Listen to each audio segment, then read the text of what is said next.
According to the Autism Housing Network, there are about 7.4 million adults living in the United States who have autism and intellectual and developmental disabilities, which, to put that into perspective for you, is about the entire population of the state of Arizona.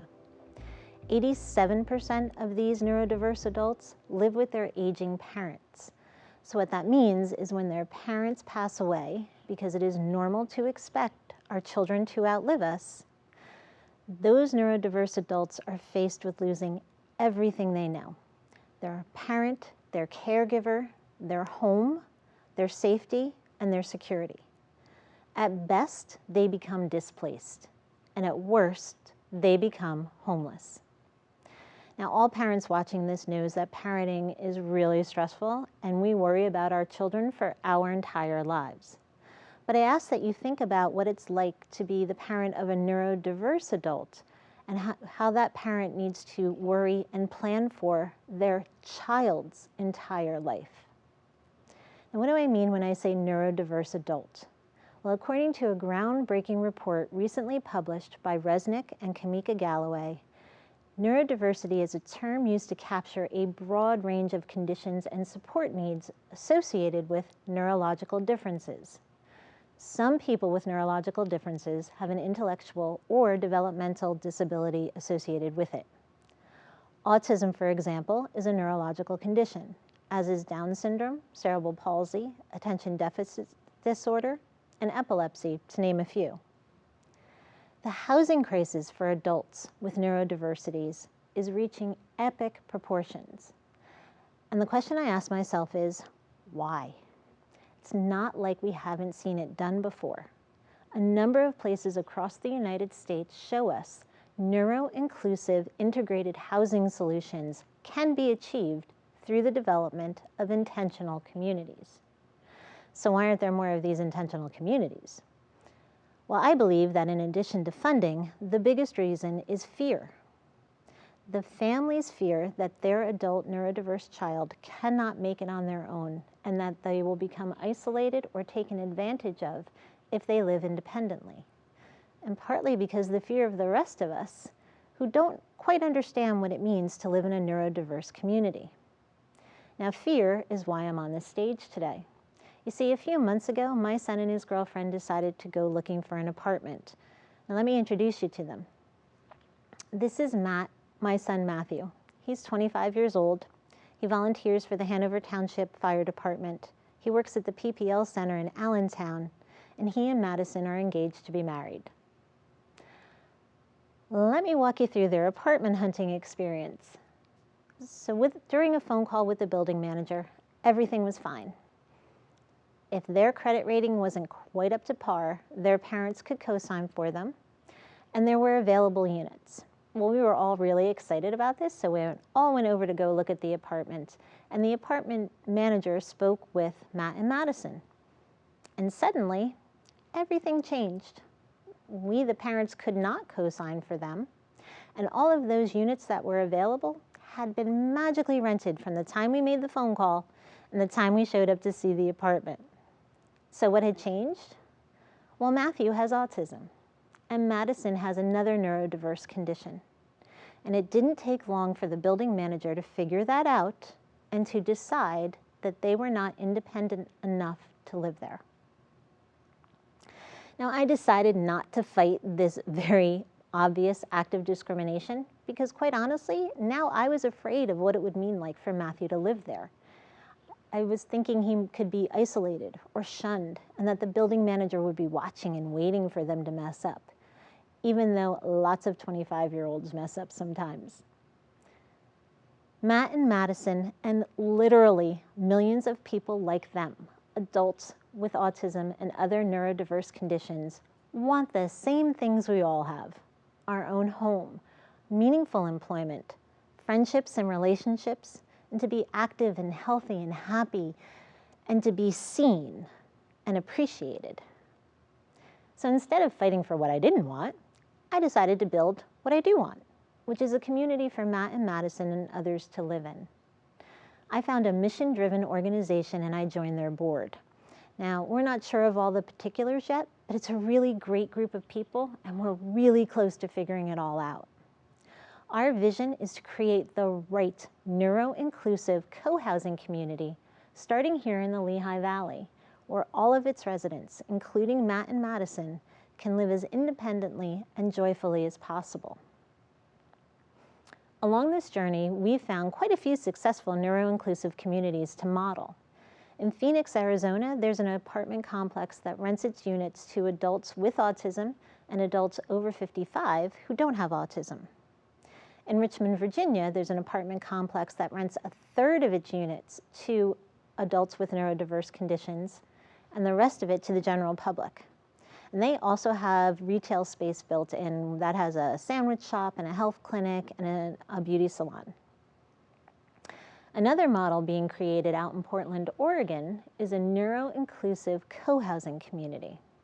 Now, according to Catherine McCammett, who is one of the authors of Cohousing, a contemporary approach to housing ourselves, co-housing is a community designed to foster connection, where physical spaces, outdoor and indoor, give residents a place to interact outside of their homes. Marty Maskow, who is a co-founder of a co-housing community in Fair Oaks, California, says, "It's a balance of privacy in your home and community at your doorstep." Co-housing is on the rise in the United States right now in general. It turns out that Gen Y, the generation that Matt and Madison belong to, crave community and interaction. And to be clear, you don't give up your individuality or your paycheck to live in a co-housing community, but you gain neighborhood and connection. In fact, the architecture and principles of co-housing creates opportunities for social interaction between neighbors. Now, there's a company on the West Coast that has built 20 co-living intentional communities in and around San Francisco and Los Angeles for younger neurotypical adults who want a sense of community when they move to a city where they don't have any family or friends. And this makes sense for them financially as well. This company has expansion plans to San Francisco, San Jose, Madrid, Seattle, Portland, and Austin. Now, it also turns out that older adults are attracted to co-housing as well because it reminds us of the neighborhoods many of us grew up in, where you didn't come home until the streetlights came on, where you could knock on someone's door without calling first, and play dates were non-existent. We just all went out and played. Living independently, not only for neurodiverse adults, but for many adults, is challenging financially and socially, and it can lead to real loneliness. Co-housing addresses these challenges for neurotypical adults, and I believe the same can be true for neuro-inclusive living as well. Sounds great, right? Well, originally, the thought of Matthew living alongside his 25-year-old peers was a hard no for me. You see, when I started this journey, my plan was to tuck him away from anyone who could possibly hurt or take advantage of him. See, I remember when those now 25 neurotypical adults were in grade and middle school and how difficult they made my son's life. Many were dismissive, some were downright mean. There were birthday parties he wasn't invited to and events he was asked to leave. Some people just kind of used him for his stuff. He was teased until the point of tears or anger, and when he lashed out, he was usually the only one punished. Now, I know that the same things happen to neurotypical children, but that doesn't make me any less fearful that Matt could find himself in that same situation again, living on his own independently. Because remember, grown neurotypical adults are not nearly as vulnerable now as many neurodiverse adults continue to be.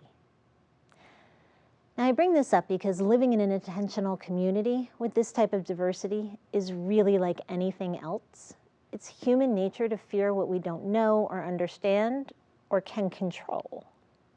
Even me, right? The mom that's standing here that knows Matt can and should live independently, that he deserves a shot to have the best life he can possibly have, is worried.